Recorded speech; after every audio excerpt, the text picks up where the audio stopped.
नमस्कार दोस्तों, स्वागत है आप सभी का यूपीएससी उत्कर्ष में। मेरा नाम है पूजा द्विवेदी। अभी हाल ही में आर्कियोलॉजिकल सर्वे ऑफ इंडिया ने कुछ सर्वे किए हैं जिसमें भोजशाला कॉम्प्लेक्स या कमल मौलाना भोजशाला कॉम्प्लेक्स में कुछ मूर्तियां मिली हैं।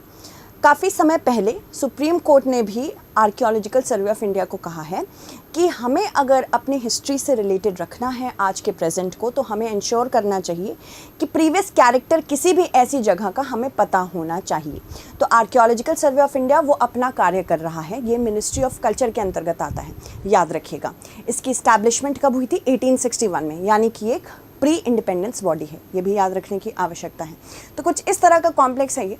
हाल ही में धार में भोजशाला और कमाल मौलाना मस्जिद परिसर में भारतीय पुरातत्व सर्वेक्षण, वैसे कमल मौला होगा बेसिकली, पर कमाल भी लोग इसको करप्ट करके बोलने लगे हैं। रीज़न क्या है? क्योंकि बहुत सारे लोग ये समझते थे कि जो भोजशाला कॉम्प्लेक्स है वहाँ पे एक वाघ देवी का मंदिर भी हुआ करता था। वाघ देवी यानी कि सरस्वती माँ, ये एक स्कूल हुआ करता था। और हिंदू कल्चर में सरस्वती माँ को देवी किस रूप में माना जाता है? देवी जो आपको विद्या दें। तो ये वाघ देवी का जो आसन है वो बेसिकली लोटस है।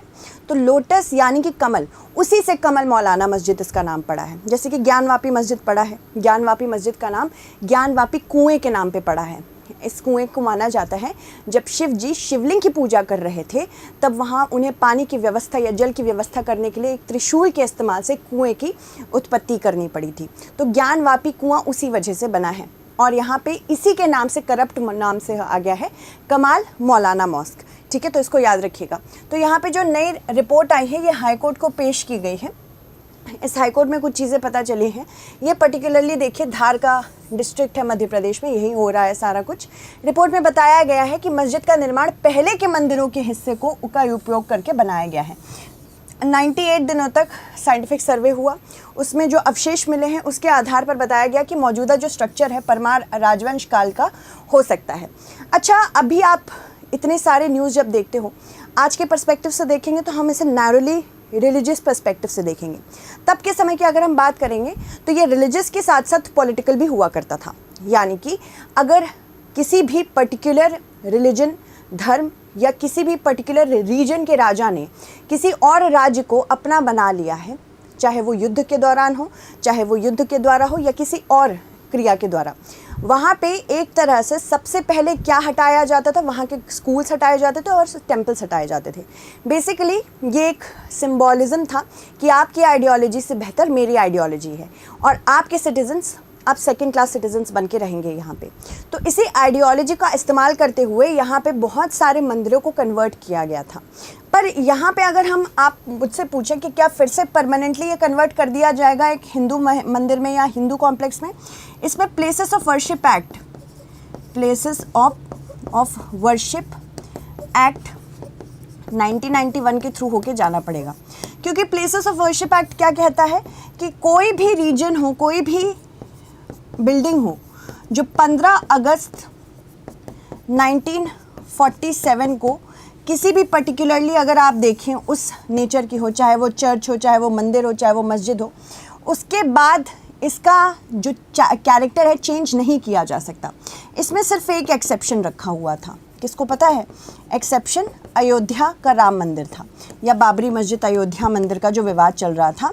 तो अयोध्या टेम्पल का जो पूरा केस था, इससे एक्सेप्शन था। अब यहाँ पे अगर कोई कहे कि इसको वापस से भोजशाला कॉम्प्लेक्स में हिंदू मंदिर या एक स्कूल में कन्वर्ट कर दिया जाए, तो यहाँ पे प्लेसेस ऑफ वर्शिप एक्ट 1991 जो पीवी नरसिम्हा राव, ये भी याद रखिएगा कब आया था, ये पीवी नरसिम्हा राव के काल में आया था। तो उन्होंने इनैक्ट किया था। तब भोजशाला, तब 3 जगह बहुत फेमस थी, काशी, मथुरा और अयोध्या। कुछ बच्चे सोचते हैं कि पर्टिकुलरली इसी समय में जब से अयोध्या का मंदिर कन्वर्ट हुआ है उसी के बाद काशी और मथुरा की बात हो रही है। नहीं, 1970s और 1980s से जब वर्ल्ड सेंट पार्लियामेंट हुई थी, तो वहाँ पे डिसाइड किया गया था कि अयोध्या, काशी और मथुरा, ये 3 ऐसे रीजन्स हैं जिनको रिक्लेम किया जाएगा as a culture identity of Hindus. और वहाँ पे एक्सेप्शन सिर्फ और सिर्फ अयोध्या को मिला। और वहीं से ये बात आई, अभी यहाँ पे अगर पर्टिकुलरली बात करें इन 3 रीजन्स में सिर्फ अयोध्या को एक्सेप्शन देने के बाद गुस्सा थी वह तब की बहुत सारी पार्टीज़ कि भाई आप क्यों सिर्फ अयोध्या को एक्सेप्शंस में रख चुके हैं, आपने काशी और मथुरा को एक्सेप्शन क्यों नहीं दिया। तो इसी वजह से यहाँ पे अयोध्या तो सिर्फ एक झांकी है, काशी मथुरा बाकी है। ये 1980s से चला आ रहा है। अभी फ़िलहाल का ये पर्टिकुलरली अगर आप देखें, बहुत लोग मुझसे क्वेश्चन पूछते हैं कि मैम ये अभी हो रहा है कि इससे पहले के टाइम से हो रहा है। 1970s 80s से यहाँ पे तूल पड़ने लगी थी। अयोध्या इंटरेस्टिंगली सबसे लास्ट में जोड़ा गया था काशी और मथुरा में, ठीक है, तो इसको याद रखिएगा। चलिए आगे बढ़ते हैं। रिपोर्ट में सर्वे और खुदाई के दौरान 1700 से ज़्यादा प्रमाण अवशेष मिले हैं। हाईकोर्ट इस पर 22 जुलाई को सुनवाई करेगी। हिंदू पक्ष के वकील ने दावा किया कि भोजशाला की सर्वे रिपोर्ट से हिंदू पक्ष का दावा 100% साबित हो चुका है। यहाँ 94 आर्टिकल्स मिले हैं, इनमें टूटी मूर्तियाँ हैं, शिलालेख है और संस्कृत के श्लोक भी शामिल हैं। इससे प्रतीत होता है कि यहाँ माँ वाग्देवी का मंदिर था और धार्मिक शिक्षा दी जाती थी।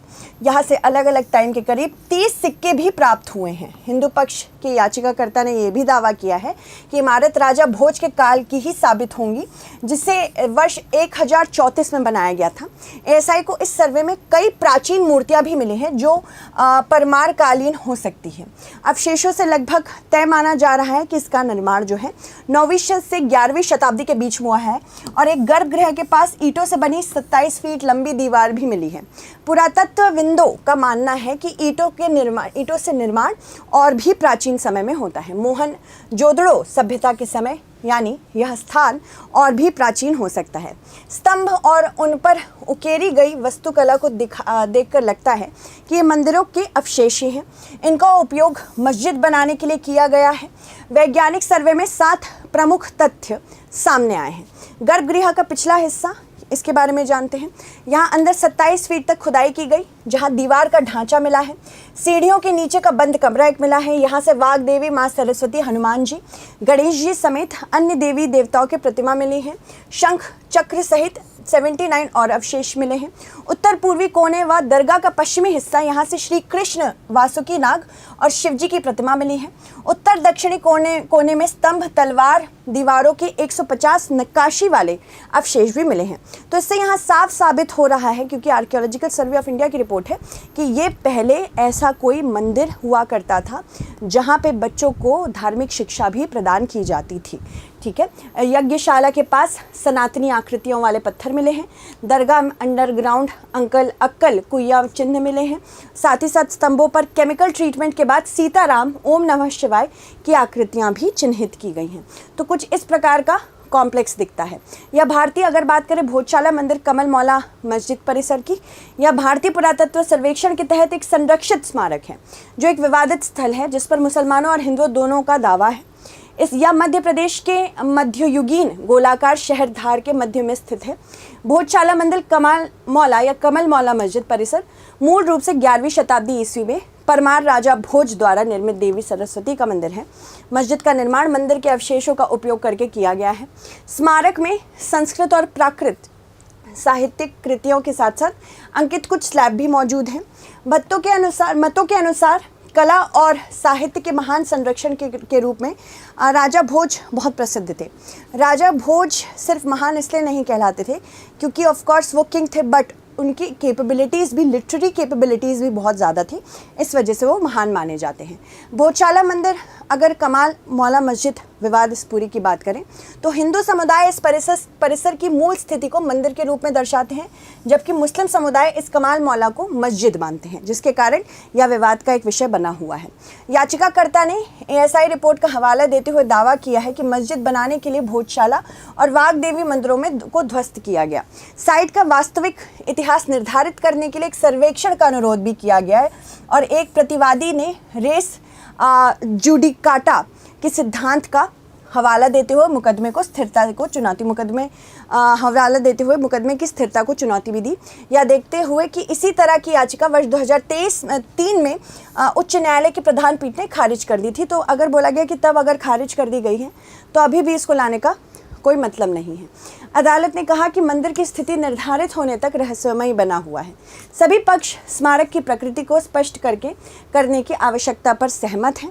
यह कार्य स्मारक अधिनियम 1958 के तहत एएसआई को सौंपा गया। अदालत ने एएसआई को जीपीआर, जीपीएस और कार्बन डेटिंग का उपयोग करके इसकी पूरी नेचर निकालने की कोशिश की। इसके अलावा जिसमें न केवल साइट बल्कि इसके 50 मीटर पेरिफेरल रिंग क्षेत्र को भी शामिल किया गया। अगर परिसर की वास्तुकला की बात करें तो मस्जिद के निर्माण के दौरान खंभों को पुनः चक्रित किया गया तथा छत की ऊंचाई बढ़ाने के लिए उन्हें एक के ऊपर एक रख दिया गया, जैसा कि अजमेर और दिल्ली के कुतुब परिसर में भी देखा गया है। कमल के आकार से सजाए गए ट्रीबिड निर्माण को गुंबद से जोड़ा गया। मेहराब और मिंबर बात के हैं। इन्हें 1400 के दशक के मालवा सल्तनत के समय में मांडू के राजाओं द्वारा जोड़ा गया था। परिसर में जो दीवारें और फर्श है उन पर संस्कृत और प्राकृत भाषा से शिलालेखों के साथ पत्थर को पैनल लगे हुए हैं। इसमें संस्कृत व्याकरण के नियम और गूढ़ चित्र भी शामिल हैं। ठीक है, तो जिस तरह से आप देख सकते हैं परमार डायनेस्टी, राजा भोज की पूरी डायनेस्टी कुछ इस प्रकार से फैली हुई थी। भोज, जिन्हें राजा भोज परमार के नाम से भी जाना जाता है, परमार वंश के एक प्रतापी राजा थे जिन्होंने लगभग 1010 अगर बात करें से 1055 ईस्वी तक शासन किया। राजधानी धारानगर आधुनिक धार थी। ये मध्य भारत के मालवा क्षेत्र में स्थित थी। अपने सबसे बड़े विस्तार में भोज का साम्राज्य पूर्व में विदिशा से लेकर पश्चिम में साबरमती नदी तक और उत्तर में चित्तौड़ से लेकर दक्षिण में कोंकण तक फैला हुआ था। राजधानी धारा में उन्होंने सरस्वती सदन या भारती भवन नामक एक महान संस्कृत विद्यालय की भी स्थापना की थी। राजा भोज अपनी विद्वता के कारण कविराज की उपाधि से प्रसिद्ध हैं। राजा भोज को सरस्वती कंठाभरण, श्रृंगार मंजरी, सिद्धांत संग्रह, विद्या विनोद, चारु चर्चा आदि ग्रंथों की रचना का भी श्रेय दिया जाता है। अगर बात करें आर्कियोलॉजिकल सर्वे ऑफ इंडिया की तो इसकी स्थापना कब हुई थी? 1861 में। स्वतंत्रता के बाद इसे प्राचीन स्मारक तथा पुरातत्व स्थल के अवशेष अधिनियम 1958 के तहत एक वैधानिक निकाय के रूप में भी स्थापित किया गया, यानी कि एक स्टैट्यूटरी बॉडी के रूप में इसे स्थापित किया गया। एएसआई देश में पुरातत्विक अनुसंधान और संस्कृति स्मारकों साथ ही साथ इनके संरक्षण एवं परीक्षण के लिए जिम्मेदार है। इसके संबंधित मंत्रालय क्या है? Ministry of culture. चलिए क्वेश्चन देख लेते हैं। निम्न कथनों पर विचार करें। राजा भोज को सरस्वती कंठाभरण, श्रृंगार मंजरी, सिद्धांत संग्रह, विद्या विनोद, चारु चर्चा आदि ग्रंथों की रचना का श्रेय दिया जाता है। एएसआई की स्थापना 1961 में अलेक्जेंडर कनिंघम द्वारा की गई थी। तो आपको बताना होगा इनमें से कौन सा कथन सत्य है। So thank you so much everyone, stay updated.